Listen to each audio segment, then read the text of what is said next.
대한민국과 건국 대통령의 이야기 7번째 시간입니다. 오늘의 주제는 교육혁명입니다. 구한말 기울어가는 한반도를 찾아왔던 방문객들이 있습니다. 그 중에 두 사람의 이야기를 소개해드립니다. 첫 번째는 일본의 정탐꾼이었던 혼마 규스케입니다.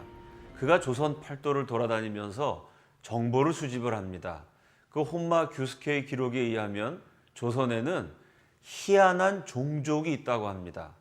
일출 때부터 일몰 때까지, 해가 뜰 때부터 질 때까지 아무 일도 하지 않고 방바닥에 누워서 담배만 피고 있는 족속.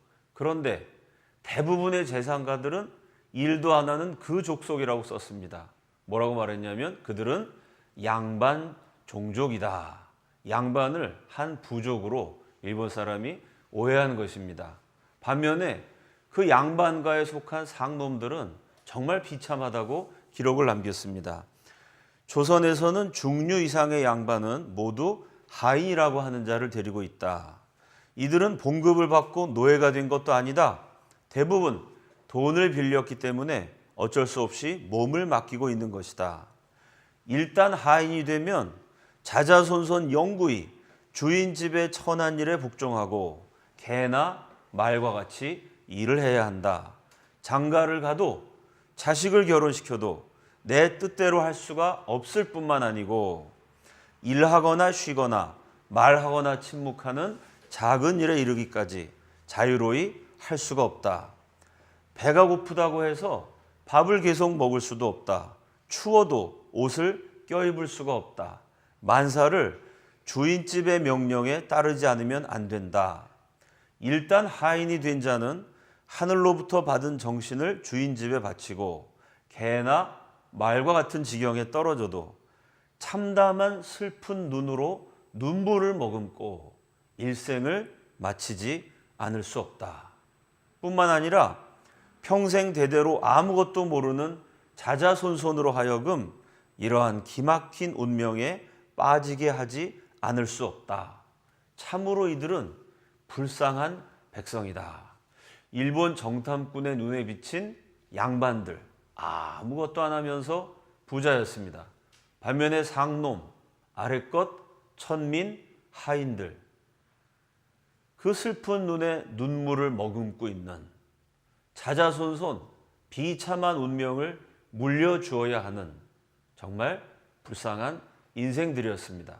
이렇게 조선에는 양반과 상놈의 신분 차별이 있었습니다. 또 한 사람, 미국 선교사였던 제이콥 로버트 무스의 기록이 있습니다. 강원도 지역에 처음 교회를 세우신 분입니다. 한국인을 정말 사랑했습니다. 그런데 내가 사랑하는 한국인들에게 참 이상한 습관이 있다고 기록을 했습니다. 여러분, 딸아이가 태어나면 얼마나 예쁩니까? 그 딸아이가 재롱 부리고 애교를 떨 때 아빠들이 거기 흠뻑 빠져서 흔히 딸 바보라고 부르는 참 그런 아빠들도 많이 있습니다. 그런데 조선 사람은 그렇게 예쁜 딸아이가 태어났을 때 오히려 슬퍼하면서 이름을 이상하게 지어준다. 제이콥 로버트 무스가 기록했습니다. 어떤 이름이냐면요, 영어로 하면 sorrowful. sorrowful을 글자 그대로 직역하면 슬픔이 정도가 될 것입니다. sorrowful이란 이름이 너무나 흔하다라고 적었어요. 그 sorrowful이 뭐냐면 섭섭입니다. 남자아이가 태어나기를 다 같이 기대했는데 여자가 태어나서 너무나 섭섭하다는 얘기입니다. 종종 sorrowful의 의미를 갖는 섭섭이로 부르기도 해서 자기 이름이 불릴 때마다 그 어린 것은 자신이 가족에게 슬픔을 가져왔다고 되새길 수도 있다. 부모들은 딸들을 영원한 가족 구성원이라고 생각하지 않는다. 심지어 어린 나이에 딸을 팔기도 한다라고 기록했습니다. 이들 팔려간 어린 아내들은 문자 그대로 시댁에 끌려간 노예들이다. 방앗간에서 식량을 준비하고 그 집안에 노비가 있었더라면 노비에게나 맡겼을 온갖 종류의 집안일을 다 맡게 된다. 여인은 단지 소녀의 연장이나 완성품에 불과하다. 여자로 태어났다는 것 외에 다른 아무 이유 없이 이 불행한 존재들에게 가해진 멸시가 성인으로 성장한 후에도 일평생 따라다닌다. 미국의 선교사는 남녀 차별을 지적했습니다. 이렇게 신분 차별, 남녀 차별을 개혁해야 된다라는 생각을 청년 이승만이 젊은 시절부터 합니다. 그래서 1901년 제국신문에 자녀를 매매하는 풍습이라는 글을 씁니다. 거기 지금의 서북지방 평안도의 한 속담을 소개하죠. 평안도에서 산모가 10달 동안 배가 아파서 아이를 낳습니다. 아들 낳으려고 10달을 고생했는데 딸이 태어나면 산모가 너무 절망해갖고 내가 헛고생했다고 눈물을 흘립니다. 그럼 이웃들이 와가지고 위로를 해줘요. 뭐라고 위로를 하냐면은 한 해 흉년 때웠다고 치시오. 이게 무슨 말이냐면요. 그 시절에 흉년이 들면은 먹을 게 없어서 수많은 사람들이 굶어 죽습니다. 그런데 딸을 가진 부모는 딸이 있는 집안은 한 해, 1년 흉년 굶어 죽지 않고 넘어갈 수 있다는 얘기입니다. 어떻게 넘어갈까요? 그 딸아이를 술집이나 방앗간이나 아니면은 일찌감치 시집을 보내는 형식으로 팔아버립니다. 딸을 팔아서 번 돈으로 한 해 흉년을 넘길 수가 있습니다. 그래서 아예 그 말이 속담이 돼서 딸을 낳았다고 서운해하는 산모들에게 한 해 흉년 때웠다고 치시오 라고 말을 건네는 것이 아주 관습처럼 되었습니다.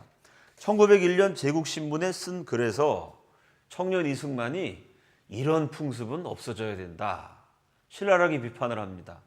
지난번에 소개해드렸던 것처럼 독립정신이란 글에는 자유라는 새로운 개념으로 속박당한 상태에서 국민들을 해방시켜야 된다라고 주장합니다.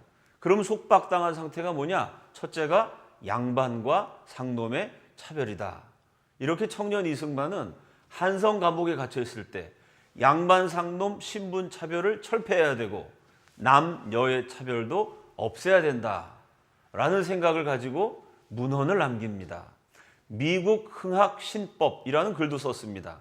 그 글에는 배움에 있어서는 남녀의 구별이 있을 수 없다.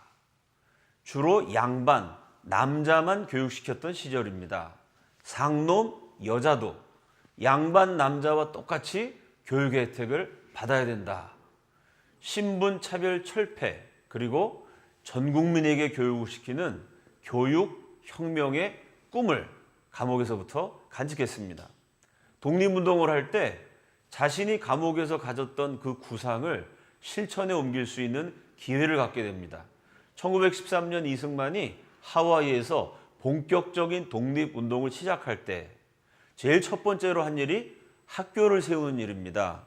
여러분 화면에 보여지는 하와이 한인학원, 제일 한쪽 가장자리에 뒷짐을 지고 서 있는 사람이 이 하와이 한인학원의 교장 선생님 겸 국어 선생님 겸 역사 선생님 겸 성경을 가르쳤던 교목 역할을 했던 이승만입니다.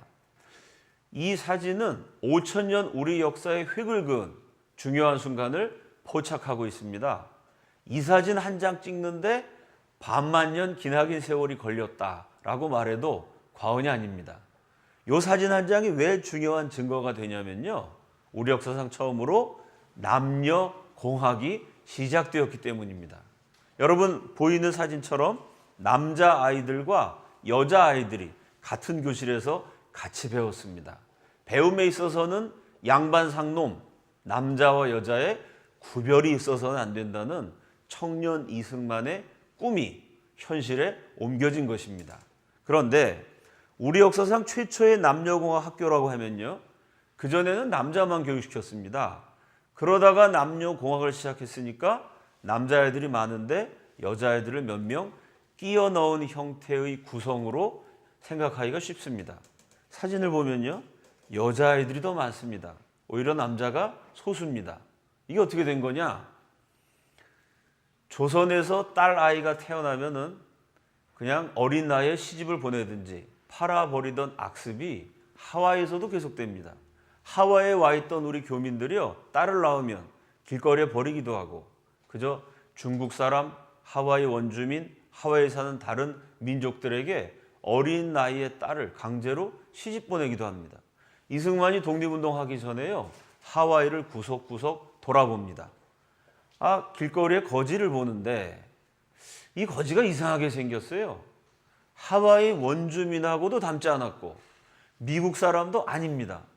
생긴 걸 보면 틀림없이 조선 아이처럼 생겼는데 조선말을 못해요. 이게 어떻게 된 건가 조사를 해봤더니 그 조선의 악습이 그대로 이어져서 딸 아이들을, 아들은 귀중하니까 키우지만 이 쓸모없는 딸아이 그냥 버린 것입니다. 그렇게 버려진 여자아이들, 노예처럼 팔려간 여자아이들을 다 데려다가 학교를 만듭니다. 그런데 그 학교를 여학교를 만든 것이 아니고 남녀 공학을 만듭니다. 남자와 여자가 같은 교실에서 공부도 같이 하고 밥도 같이 먹고 같이 뛰어놀면서 서로가 서로를 배워가야 남녀 평등 시대가 열린다. 차별을 철폐할 수 있다는 선각자적인 결단입니다. 이승만이 남녀공학 학교를 세운다 그랬으니 조선 사람이 다 반대합니다. 남녀 7세 부동석, 7살만 돼도 같은 자리에 앉는 법이 아닙니다. 그런데 같이 앉아서 교육시킨다 그랬으니 이건 그 당시 조선인들의 사고방식으로 받아들이기 어렵습니다. 심지어 개명했다는 미국 선교사들도 말립니다. 아니 미국에서도 남녀 차별이 있는데 조선에서 어떻게 남녀 공학 학교를 세우느냐? 그 모든 반대를 무릅쓰고 이승만은 남녀 공학 학교를 세웠습니다. 제가 지난번 강의 때 소개해드린 것처럼 세계 최고 명문 프리스턴 대학교, 한국 최초가 아닙니다. 아시아인, 황인종, 동양인 최초의 국제법 박사로 미국의 유수한 대학 교수도 할 수 있었던 사람이 이승만입니다.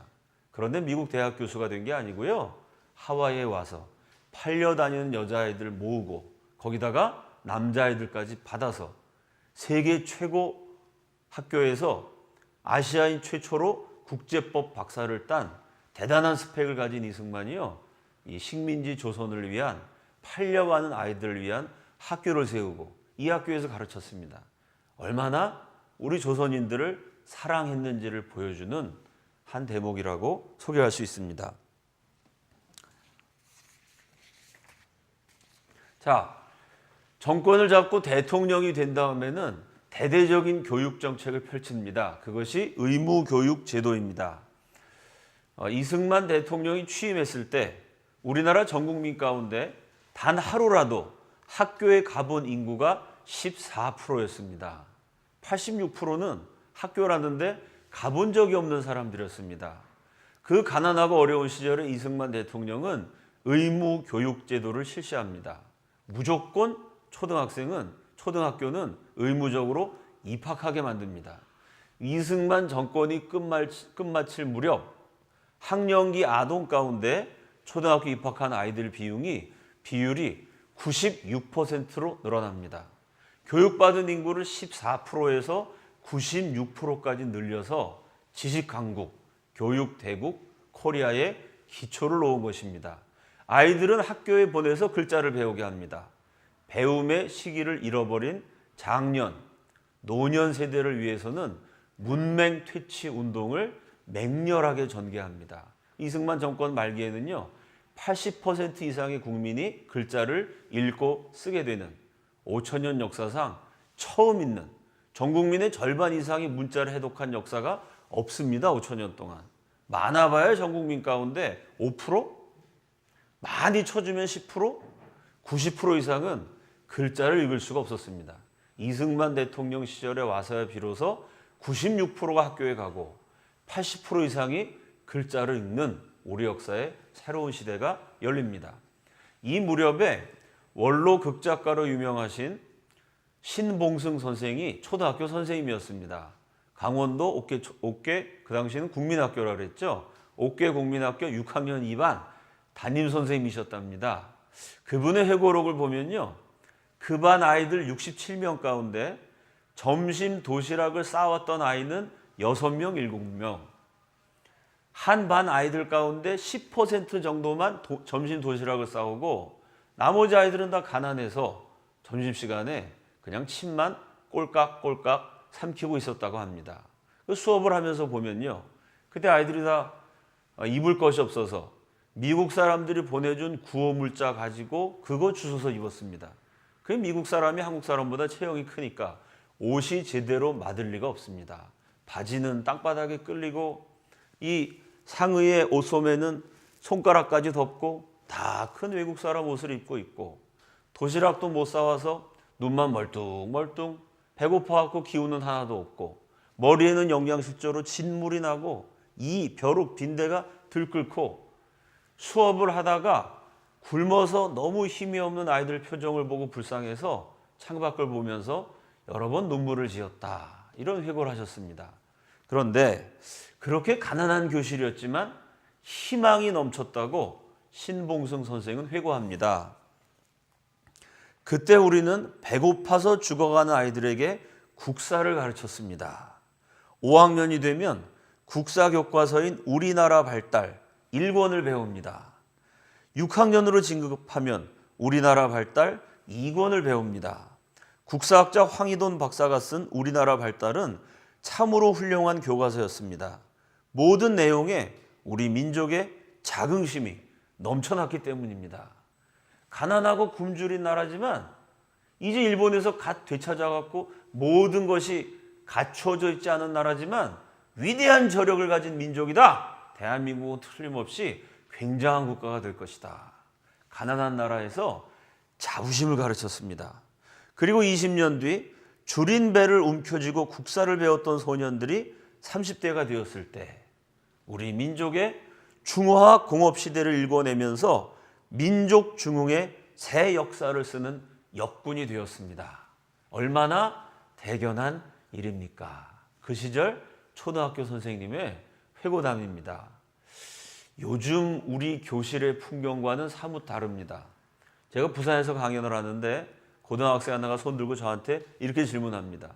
목사님, 왜 현대사 교과서는 요즘 우리 고등학생들이 배우는 역사 교과서는 우리나라 나쁜 점만 얘기하나요?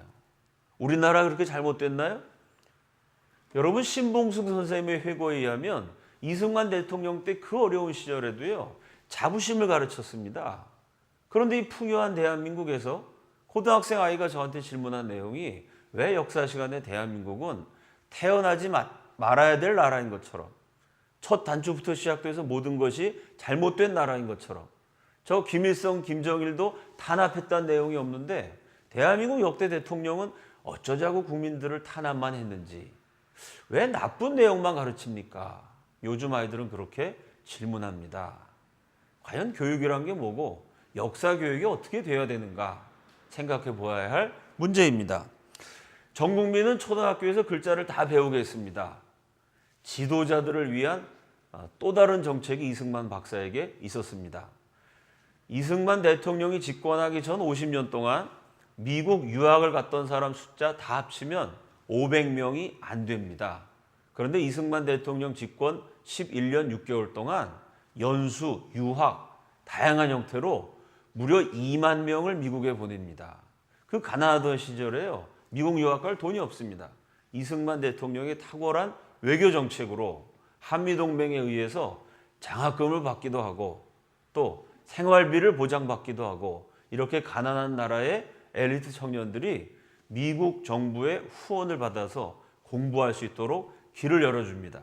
이때 이승만 박사가 유학 혹은 연수를 보냈던 2만 명의 인재들 가운데 대표적인 인물, 전 국민이 다 알고 있는 바로 이분, 박정희 나중에 대통령이 되셨죠. 그때는 군인이셨습니다. 박정희 군인이 준장으로 진급했을 때 미국 연수를 보내서 세계 최강대국 미국에 대해서 배우도록 이승만 대통령이 기회를 줍니다. 그 이승만 대통령 시절에 발탁이 돼서 나중에 박정희 정권 시대까지 계속해서 우리나라 경제 발전에 중요한 역할을 담당하신 분이 신현확 부총리이십니다. 그분이 1950년대 이승만 대통령 시절을 회고하면서 이런 얘기를 했습니다. 1950년대는 식민지에서 갓 해방되어서 기반이 없었기 때문에 남아있는 기반도 6.25 전쟁으로 파괴가 되었기 때문에 무슨 일을 하든지 성과가 날 수 없는 시대였다. 뭐 경제라는 것도 어느 정도 기반이 있어야 그다음 경제 발전이라는 성과를 낼 수가 있겠죠. 기반조차가 없어서 무슨 일을 하든지 성과를 낼 수 없는 시대가 이승만 시대였습니다. 그런데 그 시대에 우리는 아이들을 가르쳤다. 이승만 대통령 시절에 교육시킨 아이들이 자라나 박정희 대통령 시절에 한강의 기적을 이루는 주역이 되었다. 이것이 우리 경제 발전되는데 큰 역할을 감당하셨던 신현학 총리의 회고입니다. 그래서 예전에는 한국 경제의 발전을 가리켜서 한강의 기적이라고 부르지 않습니까? 한강의 기적은 박정희 대통령의 업적이다. 이렇게 많이 얘기를 했습니다. 그러나 요즘은 역사의 해석이 조금 달라집니다. 원로 극작가였던 신봉승 선생의 말씀이나 경제 지도자였던 신현학 총리의 말씀이나 공통점이 있죠. 이승만 대통령이 사람을 길러냈고 박정희 대통령은 그 사람을 잘 지휘해서 경제를 일으켰다. 박정희 대통령의 업적은 눈에 보입니다. 고속도로를 깔았고 공장을 세우셨고 수출품을 만들었습니다. 이승만 대통령의 업적은 눈에 보이지 않습니다. 왜냐하면요, 고속도로를 깐 사람, 공장을 세운 사람, 수출품을 만든 사람을 교육했기 때문입니다. 그래서 한강의 기적은 사람을 교육시킨 이승만의 업적 더하기 그 사람들을 잘 지휘해서 폭발적으로 경제를 시킨 박정희 업적 두 분의 공동 작품이다 라고 해석하면 정확할 것으로 생각됩니다. 자, 한성감옥 시절부터 이승만 박사는요, 양반 상놈의 차별, 남자와 여자의 차별을 철폐해야 된다고 부르짖었습니다. 그 신분 또 남녀 차별을 없애기 위해서 지난번 강의 때 소개해드린 것처럼 농지개혁이란 걸 했습니다. 상놈들이 양반 눈치 보지 않고 스스로 일해서 스스로 먹게 될 때, 경제적으로 자립하게 될 때 저절로 차별은 없어진다고 봤습니다. 두 번째로 오늘 제가 강의 시간에 소개해드린 것처럼 교육혁명을 했습니다. 자, 국민들에게 땅을 주고 교육을 시킨 것. 무슨 얘기냐면 양반들만 갖고 있던 특권을 전 국민에게 나눠준 것입니다. 조선조의 양반만 갖고 있었던 것이 두 가지, 땅과 교육입니다. 그런데 그 땅을 전 국민에게 나눠주고 교육을 전 국민 받게 만들었습니다. 결과적으로 전 국민을 양반으로 만든 것입니다. 이 이승만의 개혁이 성공함으로써 차별이 철폐되었고 양반이라는 단어도 새로운 의미를 갖게 됐습니다. 옛날에 양반, 신분, 특권을 뜻하는 용어였습니다. 지금 양반이라는 단어는요, 부부싸움할 때도 씁니다. 이 양반이 왜 그래? 그런 얘기를 부부간에 서로 주고받기도 합니다. 이제는 양반이란 말이 이 양반 저 양반, 보통 사람을 가리키는 말이 됐습니다. 글자 그대로 보통 사람이 다 양반이 된 평등국가 대한민국을 개혁해낸 이승만의 위대한 업적입니다. 이 이승만의 토지개혁과 교육혁명, 차별을 철폐한 이 공로를 다른 나라하고 한번 비교해 보겠습니다. 1947년 대한민국 건국 1년 전에요. 이 나라 지도자 백범 김구 선생, 오남 이승만 박사 이런 분들이 호주머니를 털었습니다. 나라 세우기 전에 인재를 먼저 길러내야 된다. 조선에 아주 유능한 청년 5명을 선발해갖고 우리보다 앞선 농업 기술을 가지고 있었던 나라로 유학을 보냅니다. 학생 5 유학 보냈는데 공항에 우리나라 민족 지도자들이 다 나옵니다. 이승만 박사, 김구 선생 다 나오셔갖고 너희들이 가서 열심히 공부해갖고 이제 조금 있으면 우리도 나라를 세운다. 우리가 세우는 대한민국에 기여하는 인재가 돼야 된다. 이러고 장학금 줘서 유학 보냈습니다. 당장 우리에게 필요한 농업 기술을 배우기 위해서 유학 간 나라. 거기가 어디냐면 파키스탄이었습니다. 우리보다 훨씬 잘 사는 나라였어요. 박정희 대통령이 경제개발 5개년 계획을 2번째 실시하면서 국민들한테 얘기했습니다. 이번에 경제개발 계획에 성공하면 우리가 아시아에 아주 잘 사는 저 나라보다 더 잘 살게 된다 라고 얘기를 했다가 욕을 바가지로 먹었습니다. 저건 공약이 아니라 사탕발리입니다. 요즘 말로 하면 포퓰리즘이다. 저건 말도 안 되는 헛소리다. 아니 가난한 한국이 어떻게 저 잘 사는 나라보다 더 발전할 수가 있느냐. 그 나라가 어디냐면요. 불쌍한 한국을 위해서 체육관, 서울에 장충 체육관을 지어준 나라 필리핀입니다. 여러분 대한민국의 수준은 파키스탄에 유학 가서 배우고 필리핀보다 잘 살게 된다고 말했다가 말도 안 되는 아주 꿈 같은 소리라고 비판을 받았던 수준입니다. 지금 대한민국과 파키스탄과 필리핀을 비교하는 사람은 없습니다.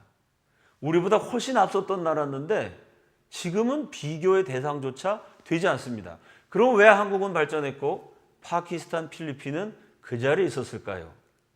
그 나라들은요. 국회를 위한 법을 만들었습니다. 지난번에도 말씀드렸듯이 한국이나 필리핀이나 파키스탄이나 국회의원들은 대부분 지주입니다. 땅을 가진 지주가 교육도 받을 수 있고 경제력을 바탕으로 금 배지도 달 수가 있는 것이죠. 국회가 국민을 위한 국회가 되고 국가를 위한 국회가 되었다면 당연히 토지개혁을 해서 전 국민 먹고 살게 해줘야 됩니다. 그런데 한국도 필리핀도 파키스탄도 국회가 그렇게 하지 않았습니다. 차이점이 있다면 한국에는 이승만이라는 강력한 지도자가 국회를 압박까지 했습니다. 그것 때문에 독재자라고 비판도 많이 받았습니다. 그러면서 국회를 위한 국회가 아니라 국민을 위한 국회가 되도록 국회에서 만들어지는 법이 양반과 지주를 위한 것이 아니고 소장농, 상놈을 위한 법이 되도록 압력을 행사했습니다. 이승만이 그렇게 국회를 눌렀기 때문에 한국은 토지개혁을 했고 눈부시게 성장했습니다. 반면에 파키스탄, 필리핀은 민주주의했습니다. 국회가 법을 만들면 그대로 존중했어요. 그 나라의 법을 보면요. 최근까지도 땅을 가진 지주는 세금을 면제한다. 땅이 없는 일반 농민들은 세금까지 내야 한다. 국회에서 그런 법을 만들면 일반 백성은 지킬 수밖에 없습니다. 과연 그것이 진정한 민주주의일까요? 요즘은 그래서 지주민주주의라는 말이 나왔습니다. 그 얘기를 뒤집으면 국회민주주의입니다. 국회가 국회의원 본인, 지주, 많이 가진 사람들을 위한 법을 만들고 그들을 위한 나라를 세우느냐, 아니면 정말 국회가 국민을 위한 국회가 되느냐. 우리 시대의 대한민국에도 한번 고민해 보아야 할 질문입니다.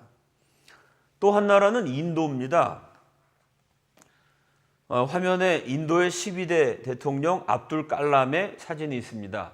아주 전 국민에게 존경을 받았던 사랑을 받았던 그런 대통령입니다. 그 인도의 카스트 제도의 맨 밑바닥 아주 어려운 불가촉 천민이라는 분들이 있습니다. 그 불가촉 천민들을 한국의 목사님들이 가서 열심히 도와줬어요. 압둘 칼람 대통령이 그 목사님들을 대통령궁으로 초청을 했습니다. 고맙다고 인사하면서 이런 질문을 했다고 합니다.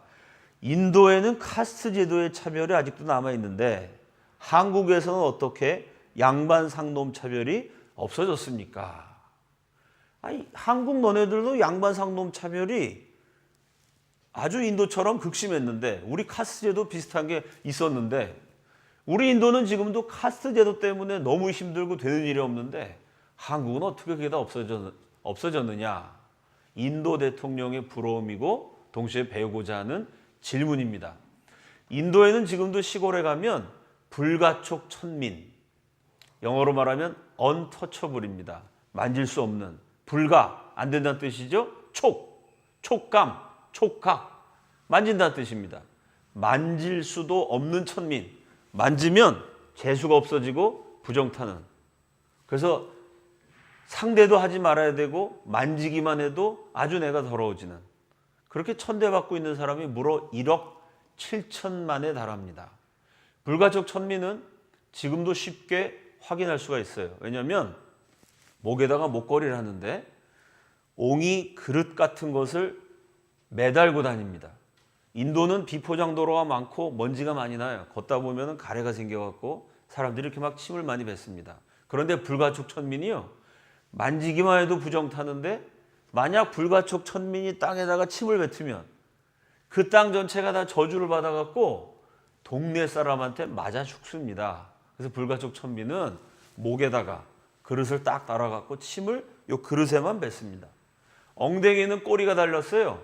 불가촉 천민이 땅을 밟으면 땅이 부정타게 되죠. 그래서 걸어가면서 자기가 찍는 발자국을 엉덩이에 꼬리처럼 매단 빗자루로 발자국을 지워가면서 걸어갑니다. 이렇게 말도 안 되는 고생을 하는 사람이 지금도 무려 1억 7천만에 달합니다. 그런데 대한민국은 양반 상놈 제도가 있었지만 그 양반만 갖고 있는 땅과 교육을 전 국민에게 나누어준 건국 대통령이 있었기 때문에 이 차별을 철폐하게 된 것입니다.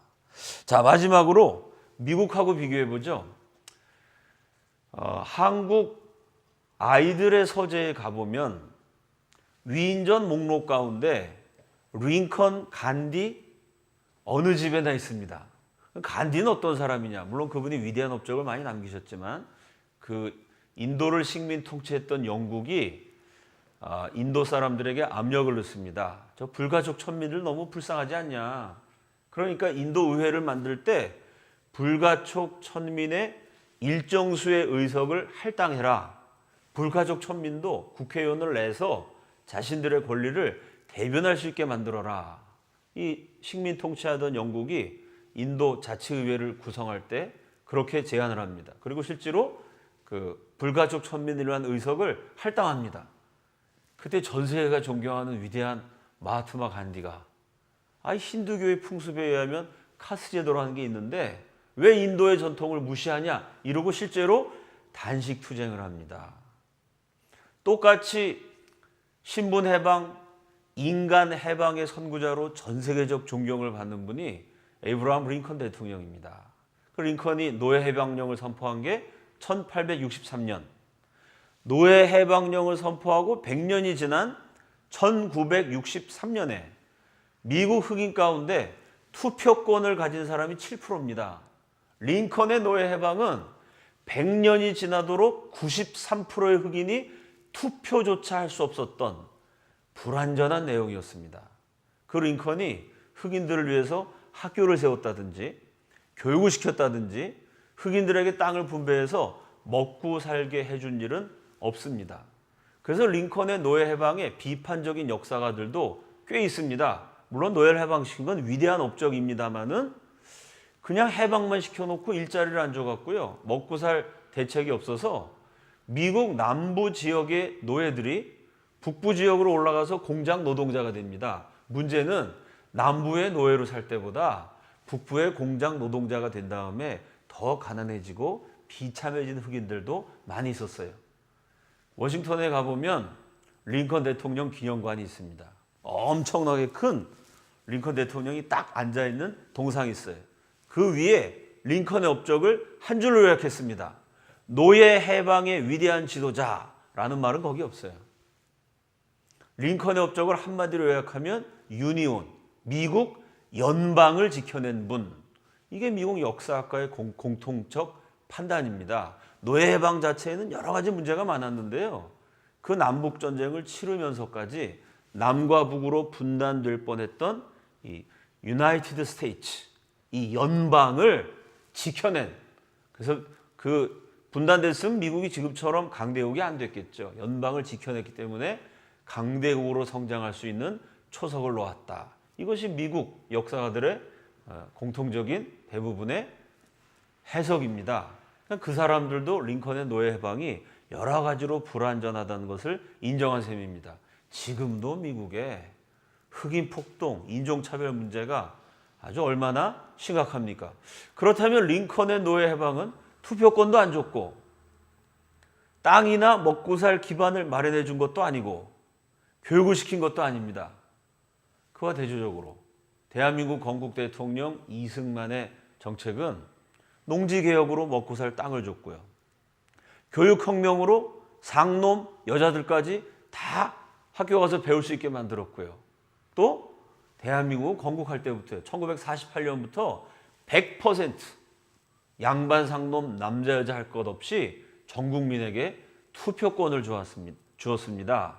이렇게 인간 해방의 선구자인 이승만은 독재자라고 낙인이 찍혀 있고 그냥 노예를 해방시킨다. 물론 위대한 업적이지만요. 여러 가지 면에서 불완전했던 링컨은 아주 노예를 해방한 대단한 영웅으로 이 나라의 모든 아이들이 배우고 있습니다.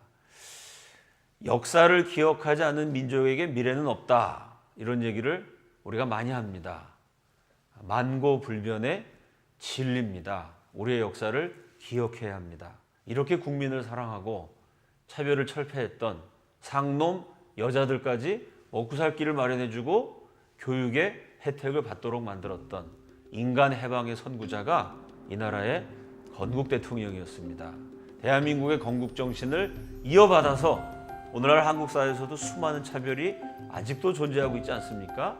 사람을 차별하지 않고 사람을 존중해주는 그런 아름다운 나라를 우리가 다 함께 만들어 가야겠습니다. 오늘 강의는 이것으로 마치겠습니다. 감사합니다.